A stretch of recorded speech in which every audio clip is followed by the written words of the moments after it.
Good morning 10th class. Worksheet number 33 है हमारी। Date हमारी 25 सितंबर। टॉपिक हमारा चल रहा है यूरोप में राष्ट्रवाद का उदय।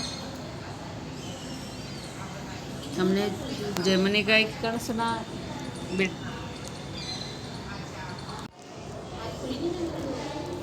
ब्रिटेन का एकीकरण पढ़ा, जर्मनी का एकीकरण पढ़ा, इटली का एकीकरण पढ़ा, बाल्कन समस्या पढ़ी। अब हम देखते हैं राज्य की दृश्य कल्पना कैसी थी, कैसा राज्य चाहते थे। 18वीं और 19वीं शताब्दी में कलाकारों ने राष्ट्र को कुछ यूँ चित्रित किया जैसे वह कोई व्यक्ति हो, जिसे हम भी अपने देश को भारत माता के नाम से जानते हैं। राष्ट्र को नारी भेष में प्रस्तुत किया जाता था। राष्ट्र को व्यक्तिगत जामा पहनाते हुए जिस नारी रूप को चुना गया वह असल जीवन में कोई खास महिला नहीं थी। यह तो राष्ट्र के अमूर्त विचार को ठोस रूप प्रदान करने का प्रयास था, यानी नारी की छवि राष्ट्र का रूपक बन गई। मतलब राष्ट्र को, देश को एक नारी के रूप में देखा जाने लगा। फ्रांस में से लोकप्रिय ईसाई नाम मारियाना दिया गया। फ्रांस में क्या नाम दिया गया, एक नंबर में पूछा जा सकता है, मारियाना, जिसने जन राष्ट्र के विचार को रेखांकित किया। इसी प्रकार जर्मेनिया जर्मन राष्ट्र का रूपक बन गई। जर्मन में जर्मेनिया रूप उनको दिया गया देश को, ठीक है, जिसे हमारे देश में भारत माता बोला जाता है। फिर है फ्रैंकफर्ट संसद। जर्मन इलाकों में बड़ी संख्या में राजनीतिक संगठनों फ्रैंकफर्ट शहर का नाम है, मिलकर एक सर्व जर्मन नेशनल असेंबली के पक्ष में मतदान का फैसला किया। वोटिंग होने लगी नेशनल असेंबली के पक्ष में। 18 मई 1848 को 831 निर्वाचित जो चुने हुए प्रतिनिधि ने सजे धजे जुलूस में जाकर फ्रैंकफर्ट संसद में अपना स्थान ग्रहण किया। यह संसद सेंट पॉल चर्च में आयोजित हुई।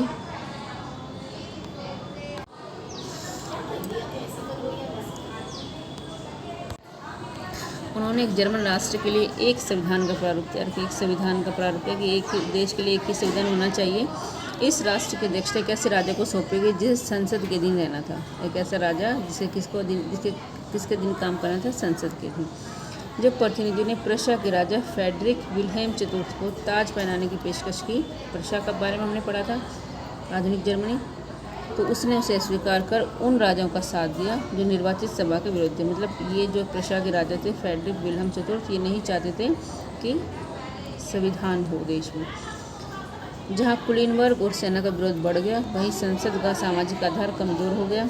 संसद में मध्य वर्गों का प्रभाव अधिक था, जिन्होंने मजदूरों और कारीगरों की मांगों का विरोध किया, जिससे उनका समर्थन खो बैठे। अंत में सैनिकों को बुलाकर असेंबली भंग होने पर मजबूर हो गई। ये एक संसद की स्थापना करने की कोशिश की गई थी जो संभव नहीं हो सकी क्योंकि राज्य ने सहयोग नहीं किया। फिर है राष्ट्रवादी महिलाओं का योगदान। कोई भी क्रांति हो, कोई भी आंदोलन हो, बिना महिलाओं के योगदान के उसमें शायद संभव नहीं हो सकता था। तो महिलाओं का भी उसमें उतना ही योगदान जितना पुरुषों का था। थोड़ा लेट रहा होगा, लेकिन उन्होंने भी पुरुषों की तरह ही उसमें भाग लिया। राजनीतिक संगठन का निर्माण। महिलाओं ने क्या किया, महिलाएं युद्ध हथियार लेकर तो नहीं जा सके युद्ध के मैदान में, लेकिन उन्होंने क्या किया, राजनीतिक संगठन का निर्माण कर लिया, जिससे वो लोगों को जागरूक करने का बीड़ा उन्होंने उठाया। सामाजिक पत्रों का प्रकाशन करना शुरू कर दिया। मताधिकार प्राप्ति हेतु संघर्ष, मतलब पहले औरतों को वोटिंग अधिकार नहीं मिलते थे, तो उन्होंने इसके लिए संघर्ष करना शुरू कर दिया। राजनीतिक बैठक और प्रदर्शनों में भी हिस्सा लेना शुरू कर दिया। तो ये महिलाओं का योगदान था राष्ट्रवाद में।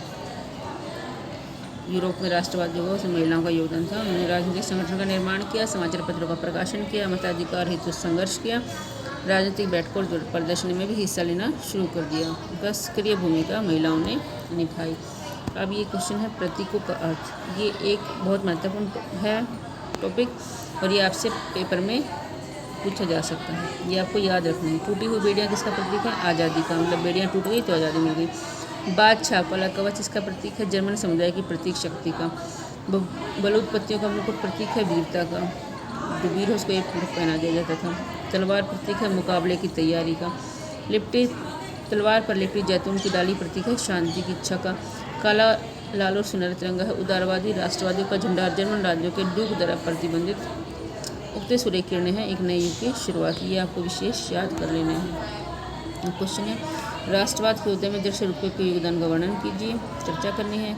महिलाओं का योगदान पर चर्चा करनी है। संसद के महत्व पर प्रकाश डालना है और विभिन्न प्रतीकों के महत्व को लिखना है। तो आपको अच्छे से समझा दिया है। क्वेश्चन आपको स्वयं करने हैं। तो आज की वर्कशीट में इतना ही।